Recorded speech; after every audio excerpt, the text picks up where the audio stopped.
Good morning India and welcome to गना short में आप सबका स्वागत है.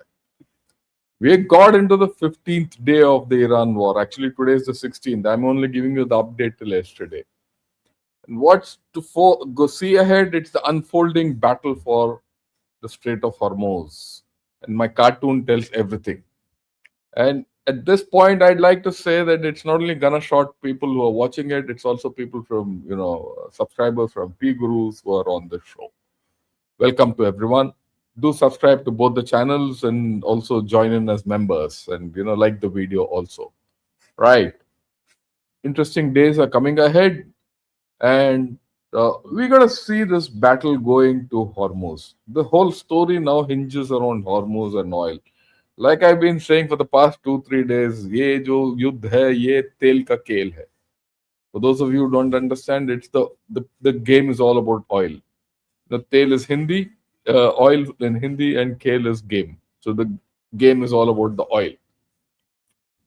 So having said that, Faban 68 comes and says, 86 comes and says, people are saying different analysis than yours. Oh, they're more. War is a two-sided thing, so analysis also will be multi-sided. Everyone is looking at the game the way he wants, and I'm also looking at the game the way I want. I'm looking at it largely from the Indian perspective, and to get all people understand what this whole story is. So don't think that I have to fall in place with others and all that. And of course, you have the choice. You don't like my analysis, don't come here. As simple as that. But let me give you my methodology. I pick up, events, go through all social media, normal media, everything. I go through events, pick up things, pick up, clips, everything, and I authenticate all that. I don't give you AI edited things or all that. No. I then give you a balanced picture as to both sides, what they're up to. That's what I've been doing. And based on that, certain influences are coming out and, other views are coming out. And that's what I put across to you. So it's not very imaginative or it is not very original. I'm not a strategist of that variety. I don't have an agenda. Nor am I ignoramus. Many of the journalists will give their views and their this thing based journalists and professors and all. How the bloody hell does a professor know what's the importance of Kharg Island or for that matter Abu Musa? So you have to take all these with a pinch of salt wherever it is, including mine. I'm not saying don't take it with a pinch of salt. I have my own biases. We are all human, right? Having said that, let's get into the whole story immediately without any ado and anything else. What does New York Times say to over yesterday evening and today morning, right?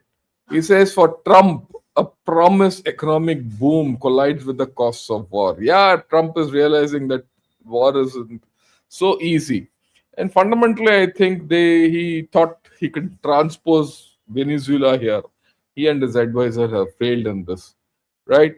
And interestingly, US tells citizens to leave Iraq after the second attack on the embassy. So there has been an attack on the embassy, and we'll touch upon it again. But interesting, people are being asked to leave that place. Okay, so cascade of AI fakes about war with Iran causes chaos online. That's the point I'm trying to make. When you come here, you don't get AI fakes. I'm not AI. I am a real man with a real brain, not artificial intelligence. I don't use artificial intelligence at all. I'm that old school kind of a character. So what you get from me is this thing. And then we'll talk of, there's this headline here which says how a marine unit in the Middle East could open up the war.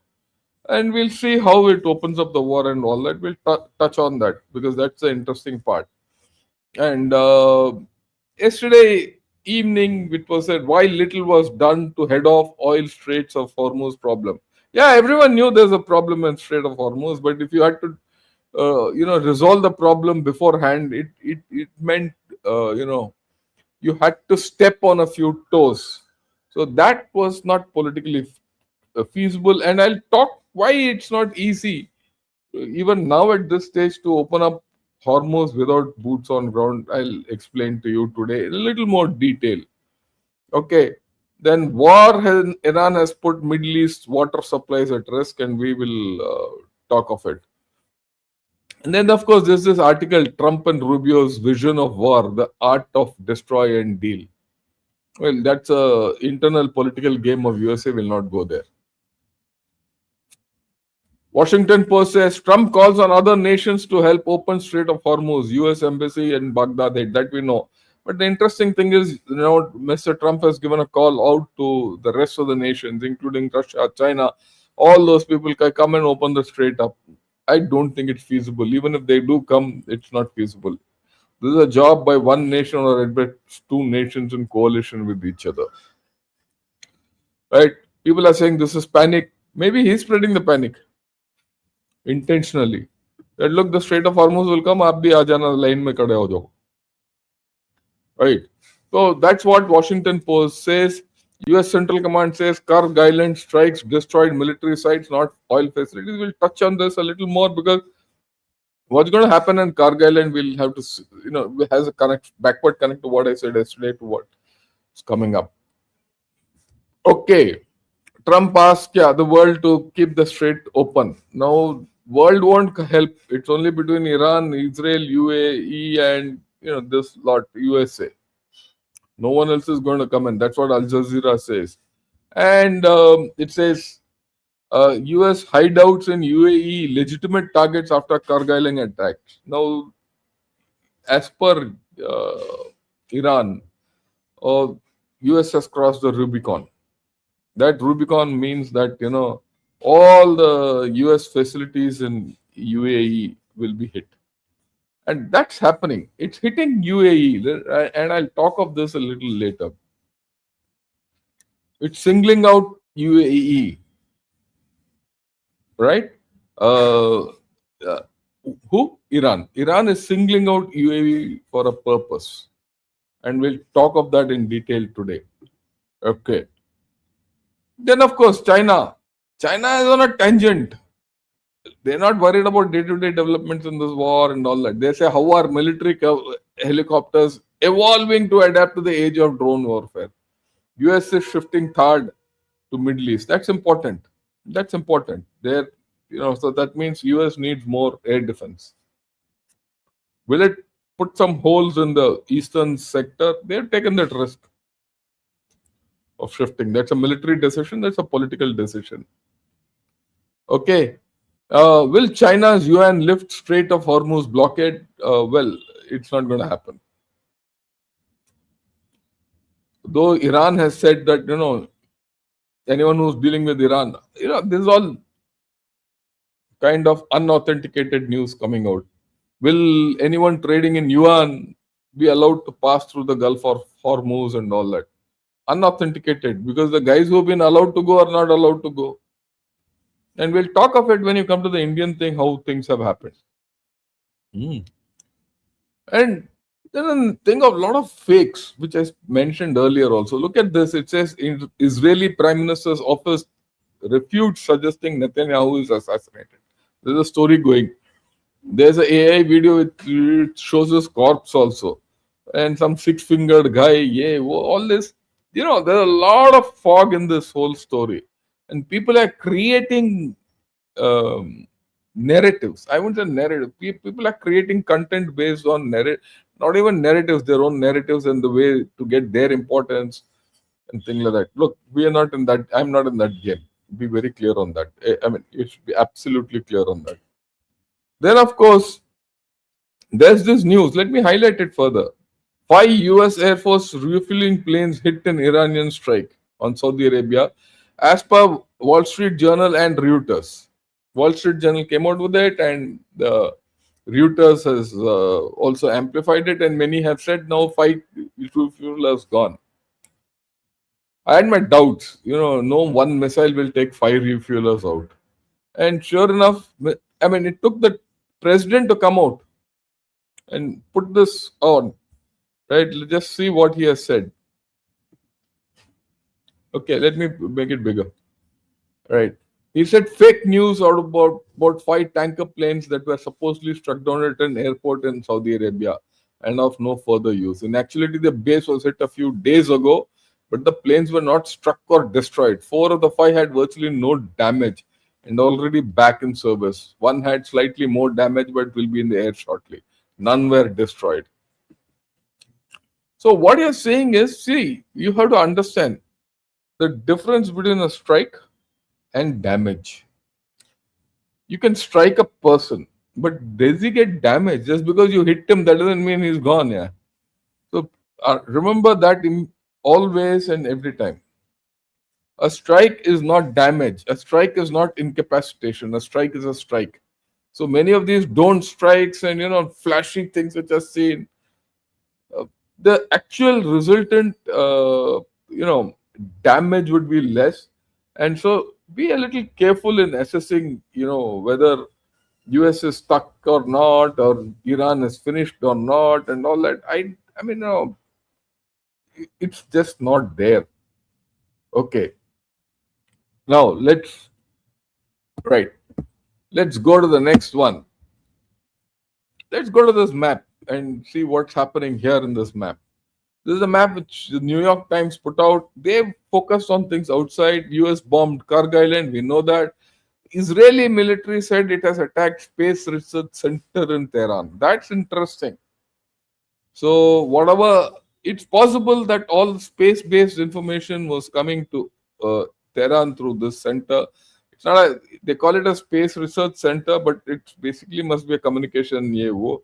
So, whatever little direct feed which probably China was giving, probably at this point, or Russia was giving, has probably been knocked out, and Israel has hit a few other places within Tehran, the sensitive places of Iran.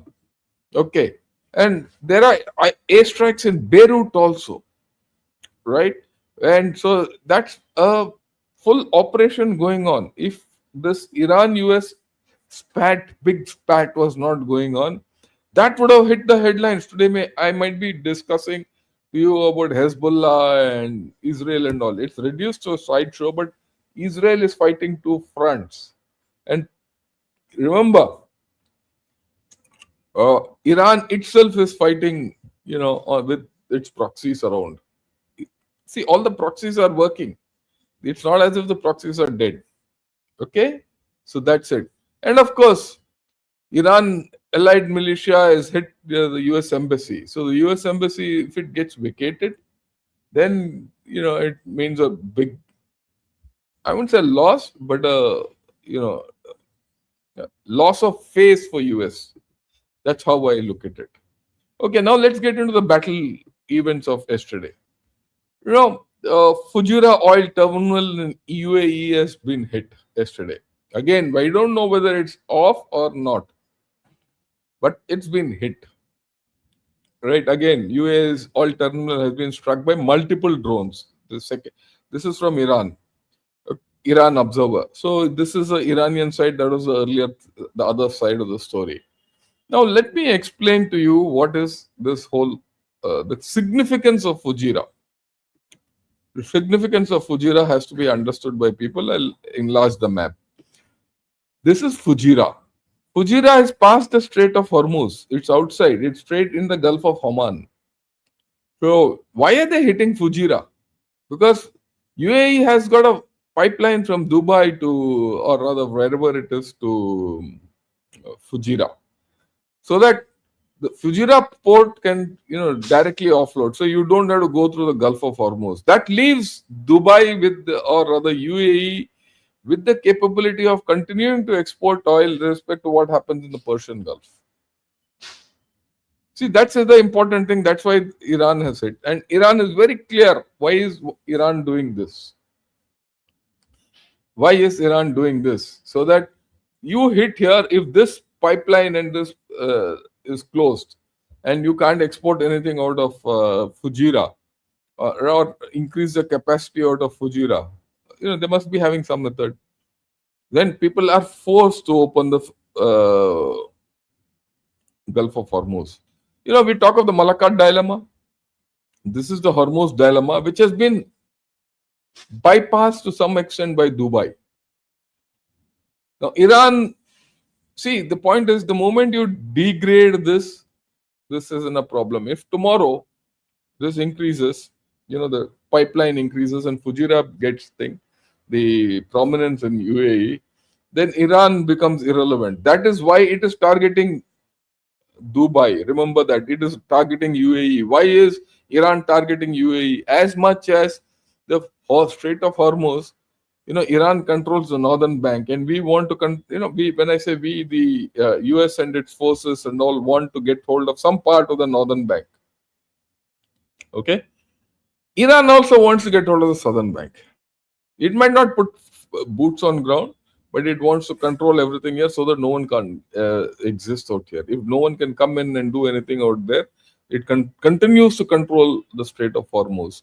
So both from each bank, North Iran from the northern bank and UAE and US from the southern bank are trying to control the Strait of Hormuz. And I'll touch upon the Strait of Hormuz a little more in detail a little later. Okay.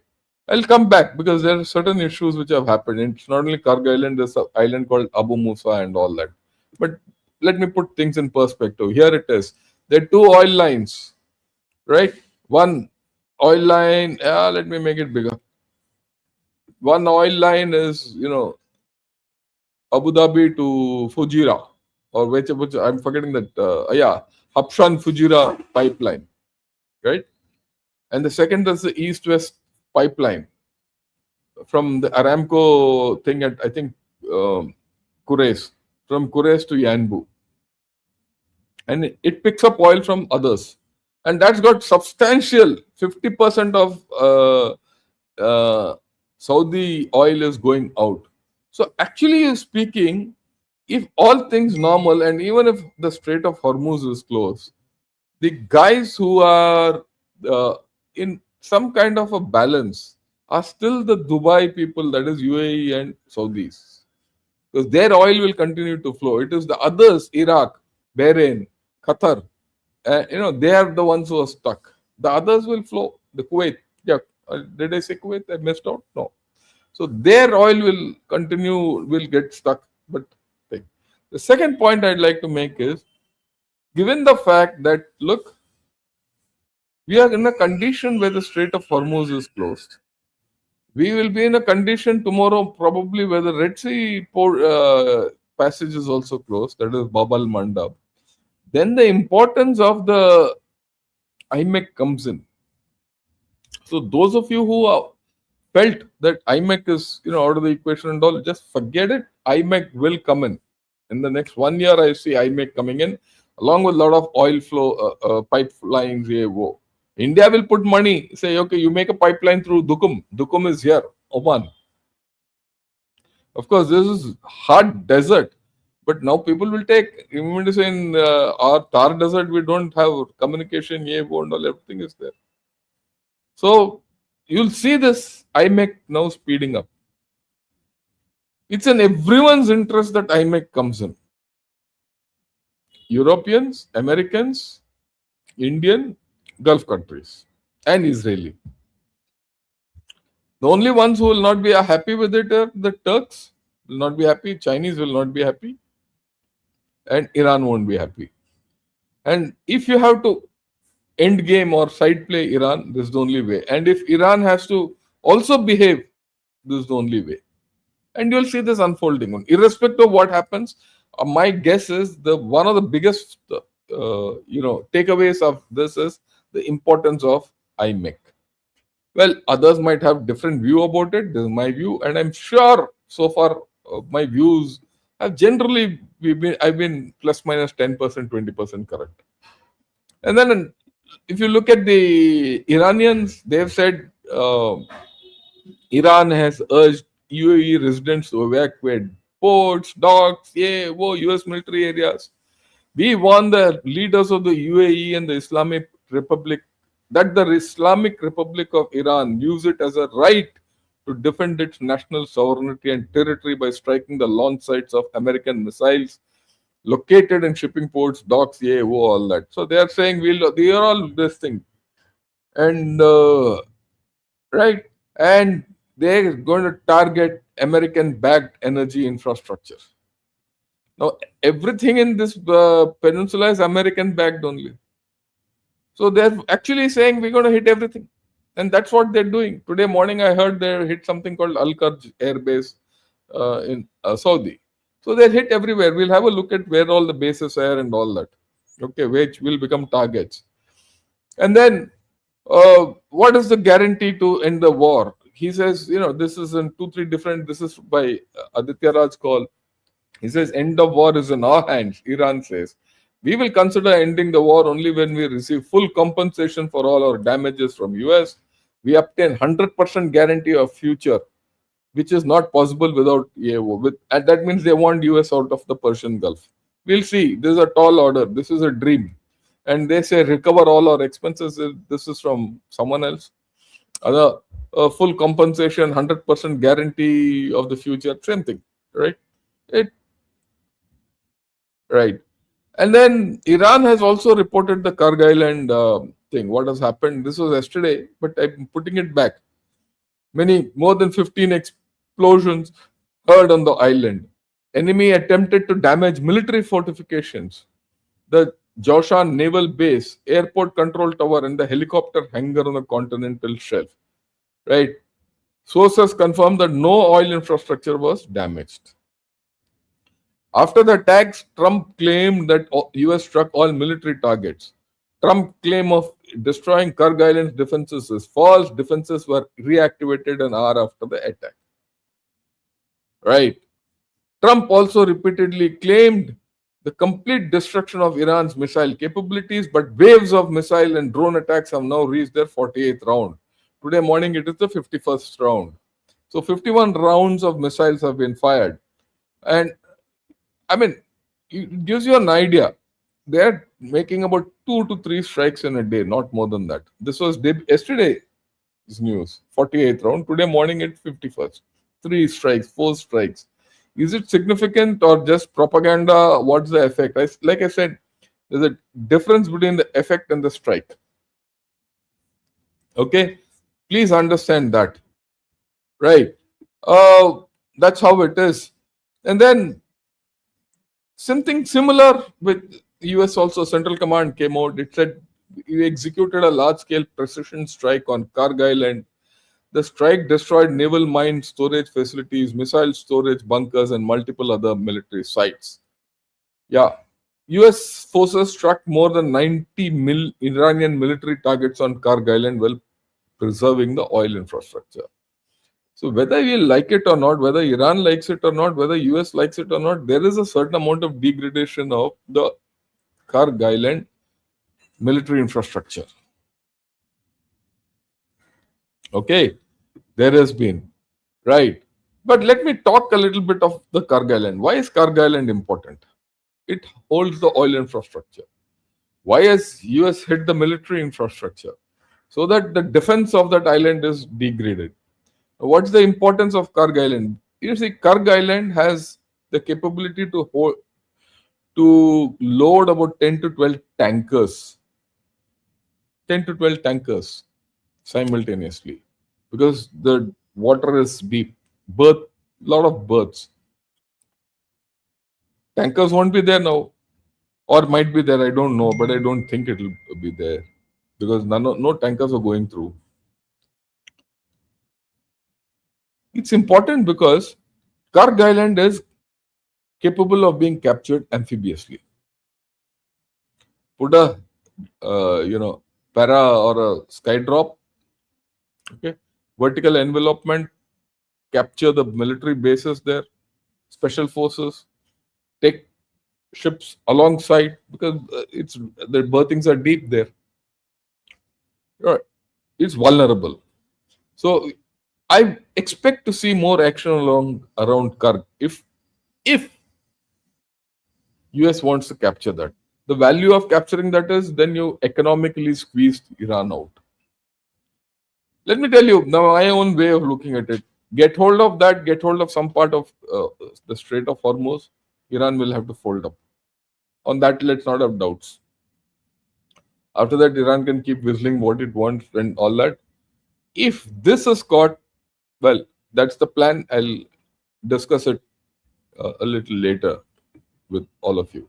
We'll discuss this.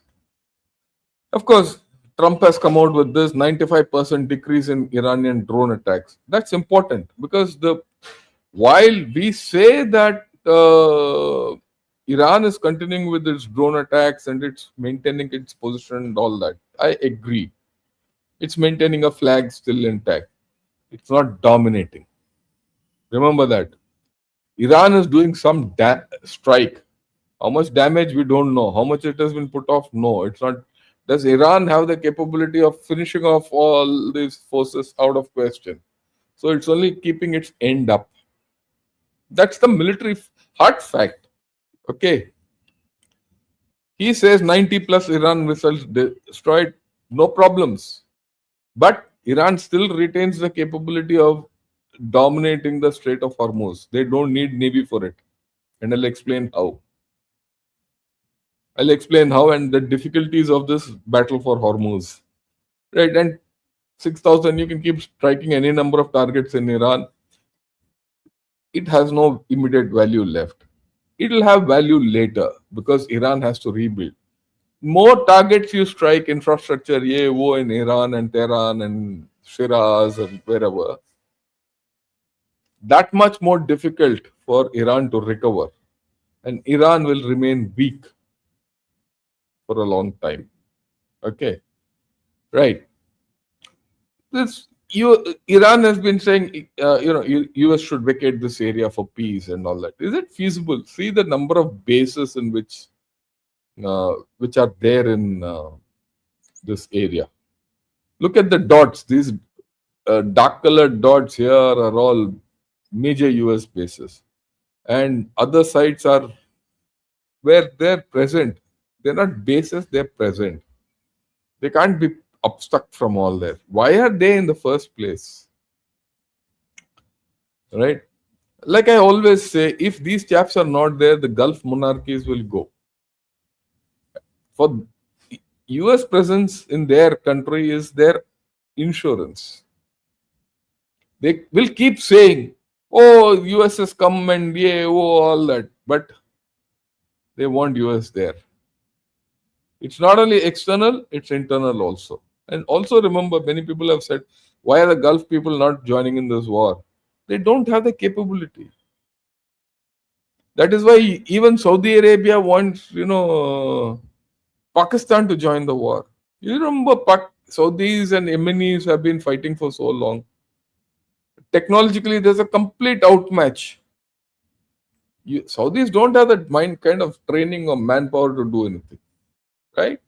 So that's how it is. Now, USA has also started using this B-2 bombers. Have a look at it. What a massive plane it is. Okay. This is the same plane. I don't know if you can hear it or not. If you can hear it, fine. If you can't hear it, let me know. The next video I'll play it through a different method. Okay. Now the point is, this is a massive plane. This was used for carpet bombing during the Vietnam era. It's still there. Okay. And they are using it. See, the point is, Americans are using it. If we are talking of Iran, their capabilities and all, don't forget that there is a whole lot of things which are being happening in Iran with the help of Israelis. Israeli intelligence, dissident intelligence, CIA would be having its foot on the ground already, right? So a lot of damage is still going on in Iran. Iran is taking that on and still cutting back. That's a different story. And if they have started using this B-52 bombers, then seriously, there's something heavy going on militarily. Okay. And then they're trying to induct USS Tripoli. What is Tripoli? Have a look at it.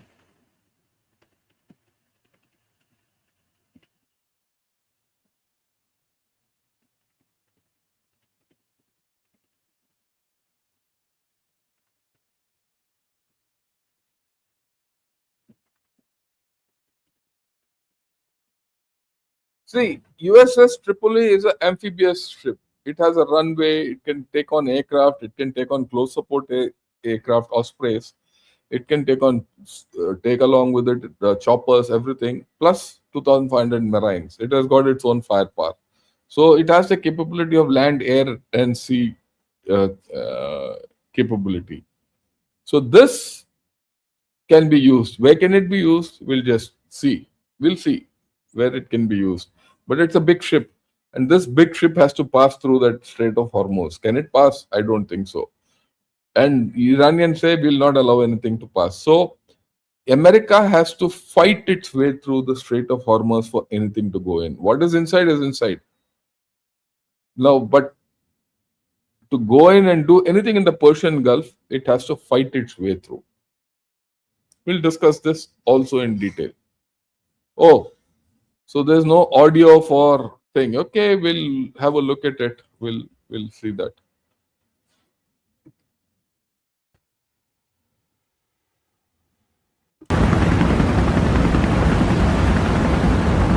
I said this doesn't have too much audio. Huh?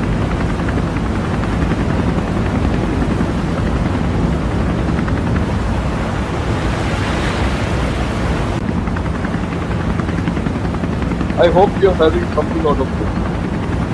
Yeah, thanks a lot, Arthur. Good now is good. Right. Right. So now let's get back to our slides and yeah. So we saw that. So even this has to fight its way through in. It's not going to happen easily. Okay. Right. Now let's discuss this. What will the Marine Expeditionary Force do? Yesterday also I showed this slide, but I'm repeating it because yesterday I showed it in a particular framework of thinking. Today it's in a different framework of thinking. Okay. What are the targets? Will they hit the Natanz uranium stock somewhere here? That's like searching for a pin in the haystack. I don't think they'll do that. Will it hit the Kharg oil terminal? Kharg oil terminal is here. Reaching Kharg oil terminal with your marine expeditionary forces means that you have to fight through the Strait of Hormuz, which is presently closed, and then reach there. This will be the Kharg oil terminal will be high, should be high on the list of priorities for USA. But reaching there is a problem. But USS Tripoli, it's a big ship with a lot of capability, is ideally positioned to capture Kharg Island. If USA captures Kharg Island, Iran will be in trouble. Huge financial trouble. It's a major escalation. Okay, Strait of Hormuz. Yeah, Strait of Hormuz here is a thing. I'll talk of the Strait of Hormuz a little later in detail because it's important. Will they attempt a Pakistani diversion? They're trying. USA is trying. But what is Pakistan doing? Pakistan is escalating the war with Afghanistan and saying, look, I'm stuck in a war here. How can I come and help you? Everyone understands it. Pakistan will pay for it later, but that's not our point of discussion. It is this. Pakistan is evading through the Afghan war. Right? Now, whatever they do here, they have to carry on their hunt for launchers and expand their surveillance. How are they going to do it? They have to. They have no choice. For that, if they have to do reinforcement, so it is. Okay. Right. Now look at this map. Look at this map. Okay. This is Abu Musa. The Iranians have claimed that Abu Musa has been attacked. There's another called Siri. On both Siri and Abu Musa, there are airfields. Incidentally, then this is Bandar Abbas and Qasem. Okay, I'll show it fully. Yeah. Okay, and this is Hormuz actually. That's how the name comes, Hormuz Islands. So what do these islands do? And just think, anyone kept sitting on these islands can control this side and this side. All you need is some shoulder-fired missiles type and drones and all. So, there's another island here, there's another island here, there's another island here. They're like that small islands. These small islands might look insignificant in peacetime, but come war, to control this Gulf area, right? To control this Gulf area or this entire water channel, you need these islands. You have to capture these islands. You have to sanitize these islands, which means you have to go to an island, overpower it, leave a detachment and go and all that. So all that has to happen. That's the first step. And the second thing is you have to get hold of this Kushim and Bandar Abbas and then put people. These are all mountains around. So you have to sanitize these areas so that no one uses those as bases from where to launch rockets into that. Long range rockets, efficacy against one odd target is difficult. You can swat it off. So you have to push people back, right? You have to push people back, say 30, 40 kilometers. I've said that. It's not as if you have to occupy. You have to occupy the dominating heights and ensure no one, with good surveillance and ensure that no one, comes in between and is able to interfere with the shipping. The moment you do that, this will get done. But it's easier said than done. It's a full operation. My way of looking at it, this should be the first this should be the first method or target for the commandos. Why? Because they can approach it from without getting into the muck of Strait of Hormuz. They can come through Fujairah and get in also. But Tripoli, if it has to come to Kharg Island, which is here, it has to go through this whole thing. And then in between a few ports, shorts, and all. That's a later day story. This is the way I look at it. Well, we'll see what the Americans do. We'll see what the Americans do. So this is important. And also remember, this slide is a very interesting graph which I got. Have a look at it. This is the amount of oil going from each country. Okay, Saudi, Iraq, UAE, Kuwait, Qatar, Iran, Bahrain. Where do they go? They go to China. Bulk China. These are the flows from Kuwait. See, China is, if you see, gets from Iraq, it gets from UAE, it gets from Kuwait, it gets from Qatar, Bahrain, and of course Saudis. And notwithstanding that, it gets from Iran itself. So China will get hit badly. Rest of Asia is only as much as China. India has got quite a lot, 1 billion barrels. Okay. And then Japan, South Korea. Rest of the world is minuscule. Right? Again, same thing for Qatar. Qatar is the only one providing for LNG. Okay. And of course, in this, Iran is not mentioned because Iran is under sanctions. So China Qatar gives to everyone. UAE also gives to most. Okay. The gas from UAE is safe to us at this point of time because you can get it through Fujairah. So, right. So why I'm showing this is interestingly, the bulk of the oil and gas from the Gulf goes to Asia. It doesn't go to the others. So Asia will get hit. And China. So the more this Gulf of Hormuz closes, China is in a problem.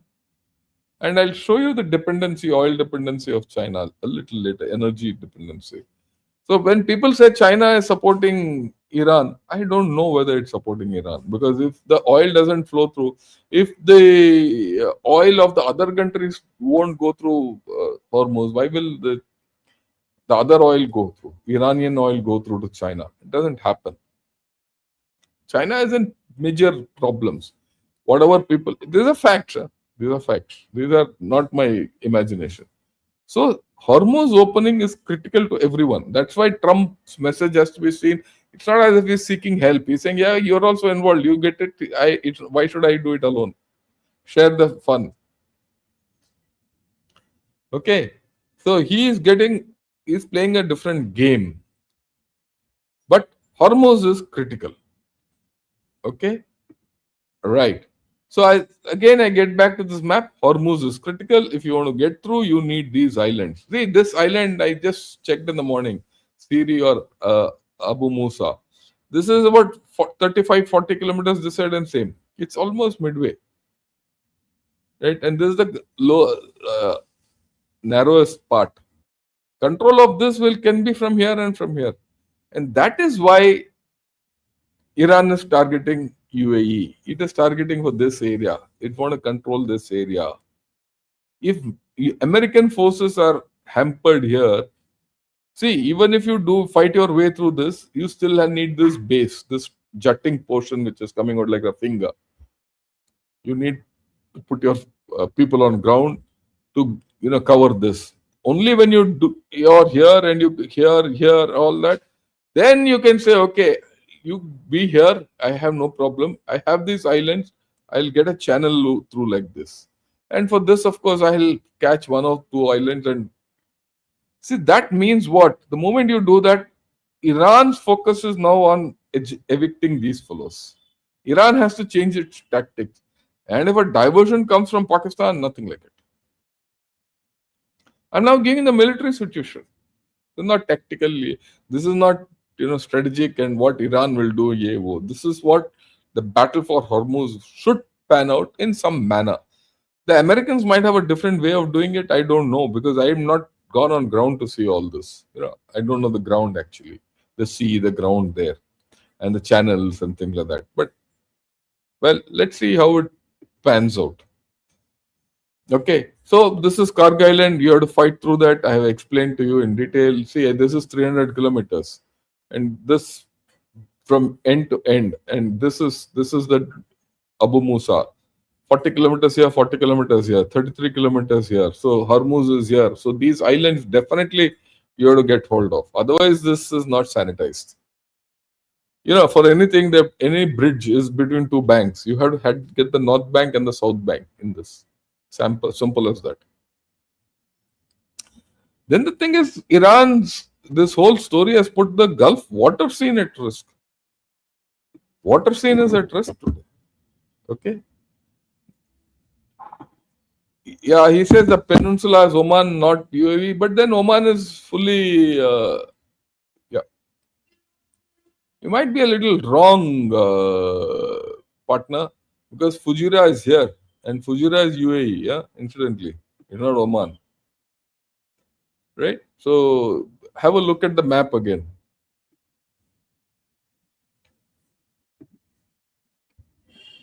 Okay. Now, there's the issue of water also.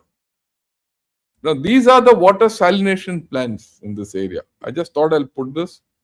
These are the water salination plants in this area, all these green circles, small ones, big ones, and all that. So, virtually, there's very little water available in this peninsula. And if water goes, there's an existential problem. Already, two strikes have taken place on the water, one in Bahrain and one in Iran. So far, that's the next stage of escalation. But that will be a bad scene. You see the share of water from desalination plants. They will tell you who's most vulnerable. Qatar, Bahrain, anything above 50%, UAE. Even for that matter, even Kuwait, Oman, all these countries need water desalination. Okay? If the water desalination plants are hit, they are in a major problem. Okay. Iran, on the other hand, doesn't have a problem. Right? Not much. So if you see one odd place here, Iran. But then Iran, where they can create a water problem by taking out the desalination plant, means the defenses of that plane might go down. So I really won't know the connectivity between the defensibility of that place, water requirement, and the what is the importance of that place. These islands which are in the Strait of Hormuz won't have water, so they have to be supplied with water. If you're putting 10, 15 guys there, you can stock them with water for a month, but still they'll need. You can't have small desalination plants and all. So you starve them off water, within 10 days, they'll all put their hands up. So let's see how these things go. I'm giving you only ideas. Water is an important factor in this, which will come up. It's already come up once, but I'm reiterating what I've said earlier. And then the energy mix here. Look at this thing, which is, people talk of the, cuff and of their hat. Oil, see the dependence of oil of the top 10 economies. If their oil, is hit, just look at China. 20% of its energy is oil. In fact, if you look at oil and natural gas, 30%. Where does it get from? Most of the natural gas comes from Qatar, some from Russia, but 30% of this from is from the Gulf. So if this goes, there's a major problem. So for us, it's not very different. In fact, it's the same. But when you look at UK, France, you look at their dependence on oil. It's hell of a lot. So the oil economy is important. Then the next point which you have to understand is Russia is off. Russia is hereafter not going to give us oil discounted rate. Putin was selling oil at $50 a barrel. Now India has a waiver and it's buying Russian oil. But today we are being charged $90 or $100, whatever the rate is. So today you are in a market economy with Russia. But we're not going to get that hit. Already the government has said they'll not change the prices. No price change either in LNG or petrol. Yesterday also I spoke of this. Okay. Because I think they have enough buffer. They've created a lot of buffer for the past 2-3 years. Right? So I don't see much issues in that. That's the point I'm trying to make. We will make money out of refining. Without our refining capacity, the world won't stabilize. Look at the petrol prices in G20 countries. This all increase. India, Indonesia, and Saudi Arabia have not increased. Russia has decreased because it's a surplus. It's got surplus energy. But all the rest of the countries have gone up, including USA. That's the funny part. USA and Canada are oil producing surplus countries. They have increased their prices. They have to answer to themselves. This is where the popularity of the governments will go for a toss. See, America at times is its worst enemy. They have their surplus of gas and surplus of oil. And how do you explain in this kind of a time their rates going up internally? Whereas in countries like India, they don't go up. Right. So America is, harming itself. And if it loses the war, it is because of such factors. Then, of course, 2 India flagged vessels came yesterday, Shivalik and Nanda Devi. They crossed the Hormuz, and I suppose today, tomorrow they'll come. And our state internally will be okay. I have no doubt about it. Right. And I'd like you to listen to this, Al Arabia, which discusses India and all that, and how things are happening for India in this game. So we'll talk, listen to this. By the way, it also helps India within its own region because some of the smaller countries like Sri Lanka and Maldives and one of the larger countries, Bangladesh, they are now looking to India to provide oil from the Strait of Hormuz since they themselves do not have a similar deal with Iran, at least not yet. Right. So this could actually strengthen India's hand within its own region. And I think that's a net plus for India. So that's a very important point he's saying. He says, look, India, whatever it gets, now it's getting oil. And plus, smaller countries around our neighborhood, they want this oil. So we will stabilize the neighborhood and it will play into our hands. This is a very important thing he's saying. Also keep in mind that the Trump administration has given a 30-day waiver for. So there's a waiver so that you get a lot of flexibility. India to import Russian oil. Now being So recognized. India's looking pretty good in terms of the energy picture. But as you mentioned, diplomatically, this is a very, very delicate balancing act, far more delicate than anything I've seen India try in the past, although India is pretty well versed at being non-aligned and interacting with all sides in a conflict. So I think that they're in pretty good shape. But consider this, right? India has had several phone calls with Iran, has forged this deal on India flagship. So we are dealing with Iran. This is before certain events have happened. I'll come to that also, right? Now I'm into the India section of this story. So we are dealing well. No problem. But at the same time, signed on to a resolution. I believe it was through the Gulf Cooperation Council, right? That condemned in the strongest terms possible Iran's retaliation for American and Israeli strikes. So how do you, square that circle? How do you say Iran was wrong, but yet we're still going to be friendly with Iran and have this deal? It's very delicate. So they're in a quandary. Yeah, how does India do all this? How does India do all this? How do you square this circle? Sorry. Oh, yeah, bad. How do you square this circle? India is playing both sides of the game, and we'll see how it's playing But the both sides of the game, right? Yeah. Now this is the way it's playing both sides of the game. What did we do? The deal which we have done is this very simple.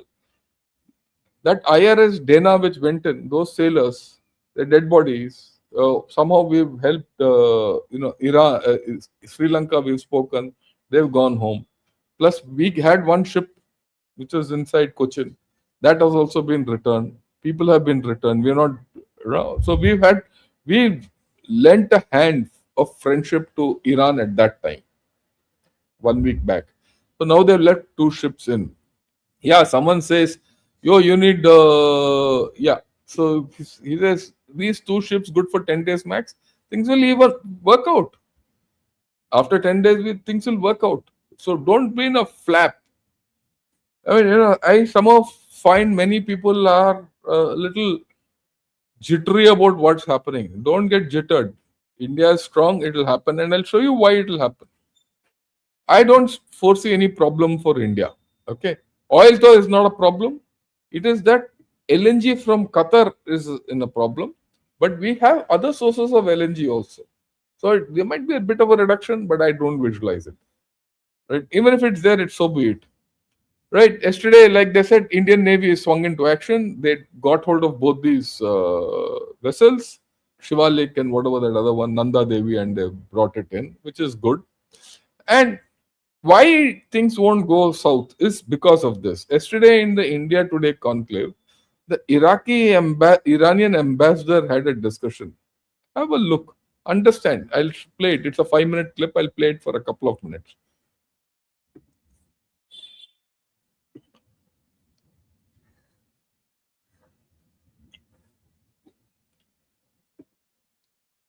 the responses from New Delhi when it comes to the attack, the responses from New Delhi when it comes to an Iranian ship having been sunk by America off the coast of Gaul in the Indian Ocean in India's backyard. Bismillah ar-Rahman ar-Rahim.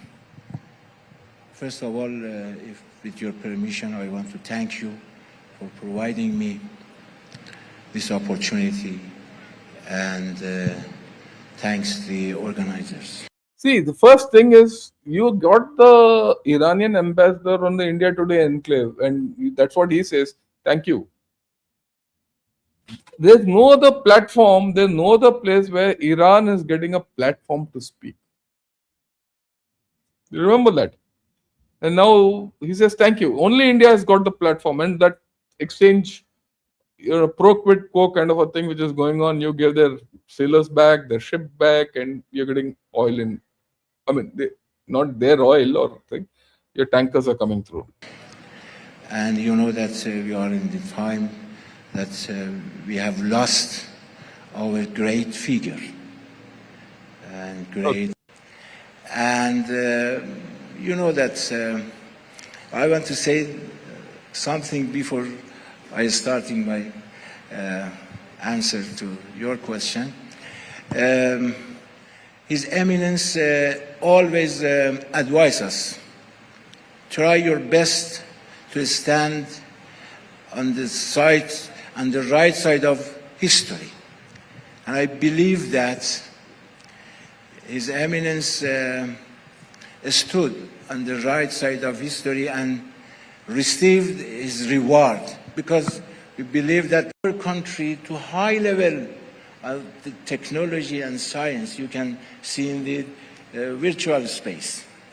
And now we believe that the Iranian people and all the free nation are deeply saddened for this martyrdom. Have a good action in this situation. According to your question, Ms. Mahan, I prefer to speak Persian because I don't miss any details. And so I asked my colleague, Mr. Hosseini, to translate in Persian and English, and I want to answer in the Persian language.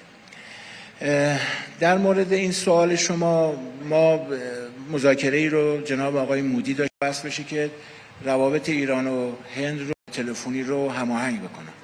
I, as ambassador of Iran, it was my duty to organize this telephone conversation. I did it. من معتقدم که ایران و هند منافع مشترک دارن. I believe Iran and India have the common interest. من به عنوان سفیر معتقدم که ایران و ایندیا سرنوشت مشترک دارن. And I believe both countries have the same fate. من معتقدم به این که اگر هر گپی بین ما ایجاد بشه دیگران وارد این گپ میشن. I believe if there is any rift or any gap between these two countries, the enemies will actually use that. و معتقدم هستم که دو طرف از یک بلوغ سیاسی و اجتماعی برخوردار هستن که این موضوعات رو خوب بتونن مدیریت کنن. I believe both sides have this maturity that they can handle the. So he is talking all this. Both countries should talk with each other. His Eminence that got martyrdom. Half 5-6 minutes. I'm not getting. So you see in the India Today conclave, so this man has spoken, right? Then what next happened? That's the interesting part. So who's this? That are not in writing, that are not part of the trade deal. So I'm always amazed when I watch the local news because people sometimes do make stuff up. So the American ambassador also comes on the same platform and speaks. Okay, let me get to the beginning. Let's. A phenomenal job protecting India. With President Trump, his job is also looking out for the United States. I'll touch on one other item on the trade deal. The trade deal is a win-win trade deal. There's been a lot of remarks in the news here of people taking things out of context, taking things that are. So I mean, if I put things in perspective, we're given a platform for the Iranian ambassador and the US ambassador, and both are speaking of how to improve relations with India. So have you become a common point? India. Of course, you have become a common point. There's no doubt about it. Right? So there is adequate diplomatic space with us to do things in the right manner. But having said that, let's see how the government is addressing the overall petroleum situation. Okay, see this clip. आप लोगों के माध्यम से देशवासियों से appeal है कि panic booking से बचें, जितनी जब आवश्यकता हो तब बुकिंग करें. So she says no panic. People are doing panic booking, and she's shown it here. There's a blob which shows panic booking. Don't do panic booking. There's adequate. Dry out अभी reported नहीं है और आपके माध्यम से मैं दोबारा से एक पॉइंट को रीएम्फेसाइज करना चाहूँगी कि पैनिक बुकिंग अभी भी बहुत ज़्यादा हो रही है.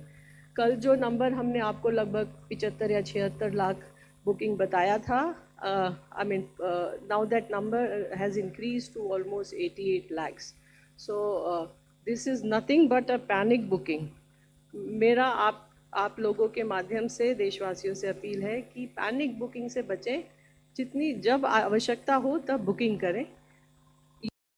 So there's no problem actually. There's no problem in this whole story, and that's what people have to understand. So government of India is doing adequate. So just be patient. Okay, but on a macro level, we are dealing with both people. And we are playing a game. This is something which we have done from a long time. We know how to play both sides of the game. We're getting, okay, today you got 2 ships, tomorrow it will be 3 ships, maybe 4 ships, right? Whether Iran controls Strait of Hormuz or not, or US controls the Strait of Hormuz or not, my interest is I need gas. It's not only from LNG, from Qatar, from others also. So the government is doing, and they have not increased the prices, nor are they refusing panic booking. Of course, people who are hoarding, want to do black marketing, See, a lot of these chaps want to do all that. Okay, now I'm going to get to something else. We'll see the story of Iran. Yeah, 1 minute. I have to add back. Yeah.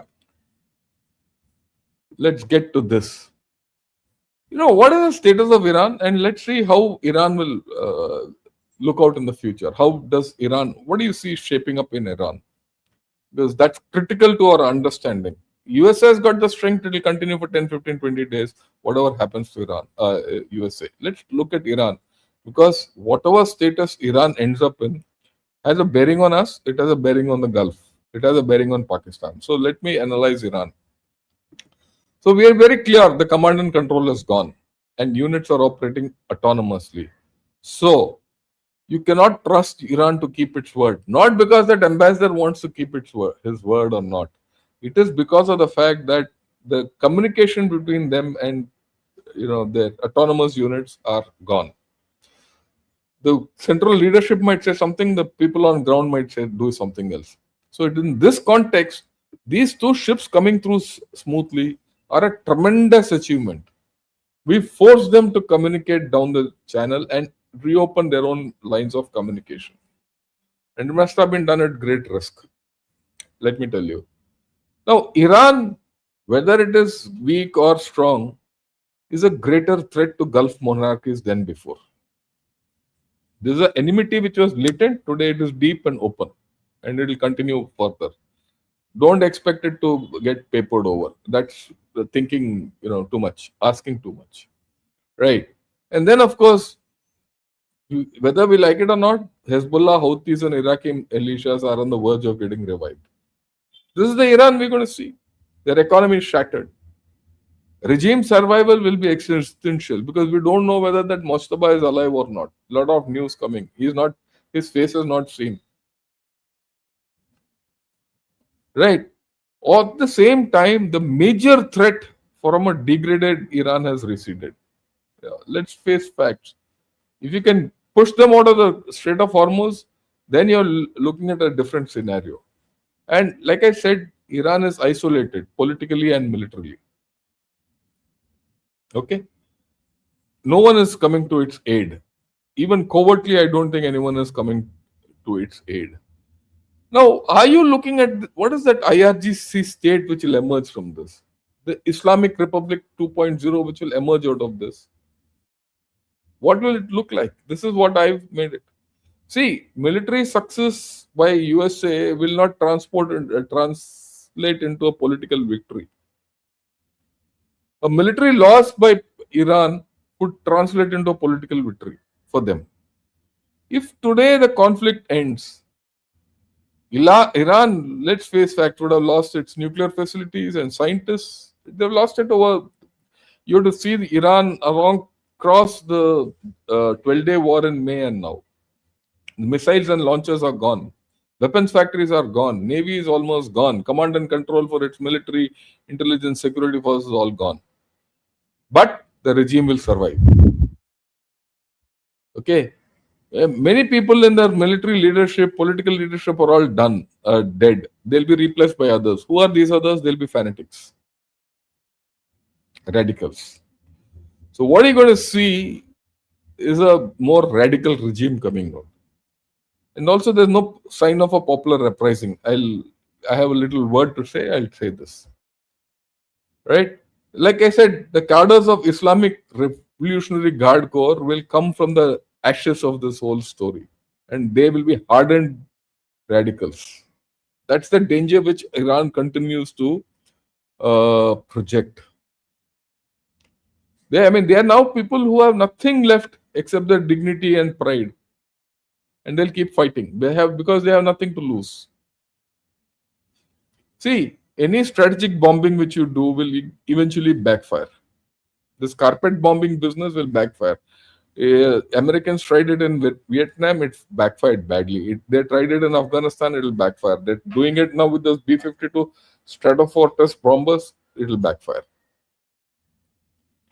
When these things happen, people dig in and they'll fight for their cause, whether it's winning cause or lost cause. Okay, so this is the Islamic regime which is coming. A lot of talk of internal regime. I mean, sorry, internal uprising. Will it happen? I don't think so. Just think. Just think. This is what I observed yesterday. Supporters of the Islamic Revolutionary Guard Corps are patrolling the street with guns and are out on the streets, whilst those who are oppressed and those who were to revolt are in their houses sheltering from whose strikes? Israeli and American strikes. Will this thing change? Difficult. For that to change, you need boots on ground. Okay?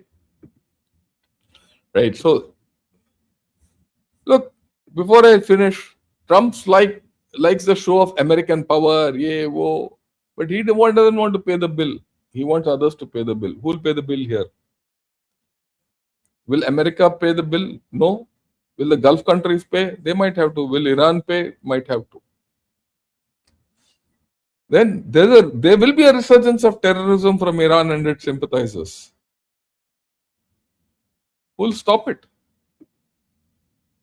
That's $1 million question. I'm just leaving a poser before I finish off. So I've covered a whole lot of things today. What the update is, how will the military actions go, and the Indian scene. And now I've left you with a few posers. 360-degree. I do hope you people have liked this. If you liked it, press the like button. Also subscribe to Ghana Shot and P Gurus, and also join us as members. Right? Let me take thing. Yeah. Thanks a lot, Ramakrishna, for becoming a member for 4 months. General, why target UAE, our friend, more than Saudi, Pakistan's financier? I thought Saudi drove this war. What if Pakistan gives Saudi the bomb? Pakistan will not give Saudi the bomb. Americans will not allow it. That's the first thing. I've explained to you why UAE is being bombed by Iran. UAE and Iran were friends. A lot of money of Iran was being funneled through UAE. Now they feel cheated because UAE is now turned against them. Okay, so that is one. And second, Hormuz, USA. Right? Control of Hormuz is not feasible without UAE. Okay. So that is why Iran is after this. They want to get hold of, I won't say get hold, they want to, target UAE so that Hormuz control retains with. I've explained this in detail. Thanks a lot. And of course, Gavin Alaxo, thanks a lot for becoming a member. I'll see anything else. 2000, no, we'll not talk of anything else. We'll talk, we've gone a long time.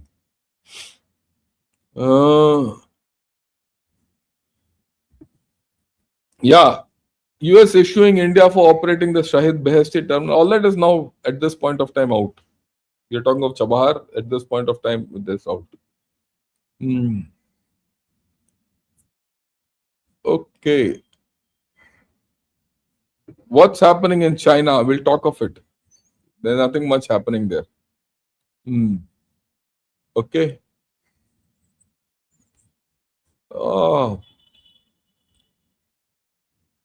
Yeah. On the other day, you said China gave info for targeting, and now they are condemning that. I also said that day.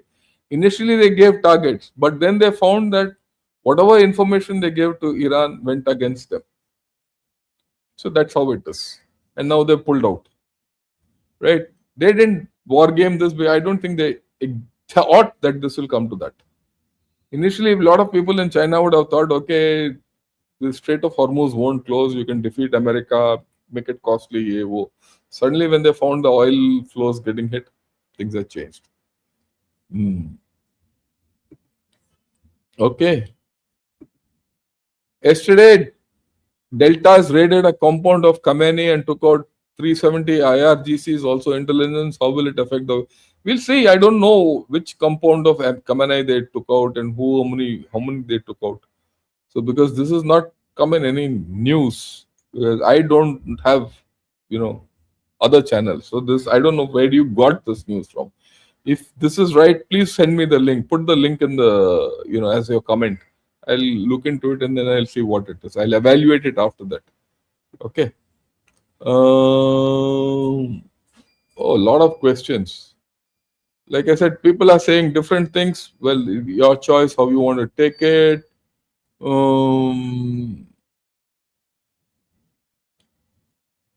Yeah. Good morning, sir. Last evening, Casa Dialogues was great, rational. Yeah, we'll see this. We'll take this forward on Tuesday. Again, I'm getting set of 3-4 people who are going to talk of all this. Right? Yeah, this is great. That's what I want to tell everyone. Good. I follow you because you give us a great analysis and your predictions have been 90% accurate. Thanks a lot. I thought I was about only 80 to 70 to 80% accurate. Now you're saying 90%. I'm grateful to all of you. So this is what I would like to give you only, confidence in what it is, because you do go from basics, you'll never be wrong. Okay.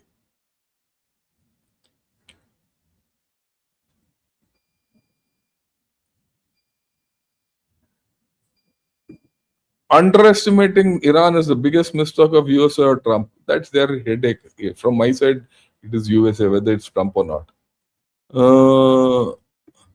Did US and Israel not mitigate the Hormuz blockade? No, it's not. They didn't plan for it.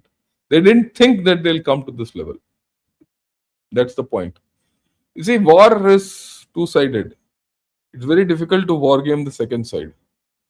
You can keep wargaming it, but actually the chap will do something which has not been wargamed. And Trump doesn't have the capability to wargame. It's transactional. He's not a strategist.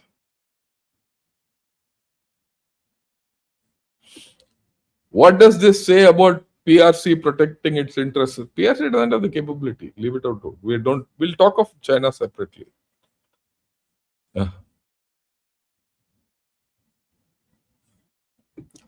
Is it right that US has taken out air defense from South Korea and deployed it in? Yeah, they are third. I told you. That's come out in South China Morning Post. They have no choice. France and Italy have no choice but to come in. Yesterday I spoke about this. Yeah. What is your assessment of damage to Iran missile drone capability as of now? I spoke of this yesterday. Have a look at it, Sridevika. But the missile capability and drone capability have gone down. On that, let's not have doubts. Their residual capability is very little and it's targeted. As far as nuclear capability, we'll talk of it separately. Okay. Any nuclear threat? Go back to yesterday's discussion with Brigadier Arun Saigal, and that panel with Casa Dialogues. There we have discussed this nuclear business in detail.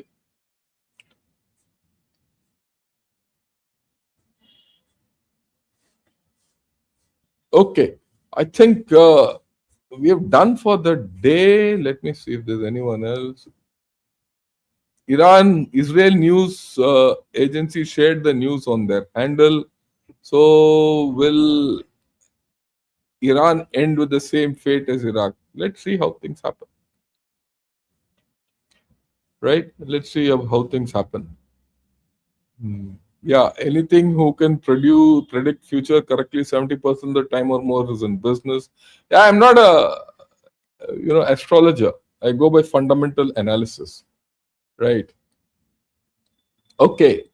Yeah, the caricature was good. I thought about it and then put it. I liked it myself, to be very honest. With this, thanks a lot. We'll join in the evening. We're going to have a talk with Sandeep Unithan, and we'll see what he has done, because he's been speaking in the India Today conclave non-stop for the past 3 days. 8 o'clock in the evening. Till then, have a great day and Jai Hind to all of you.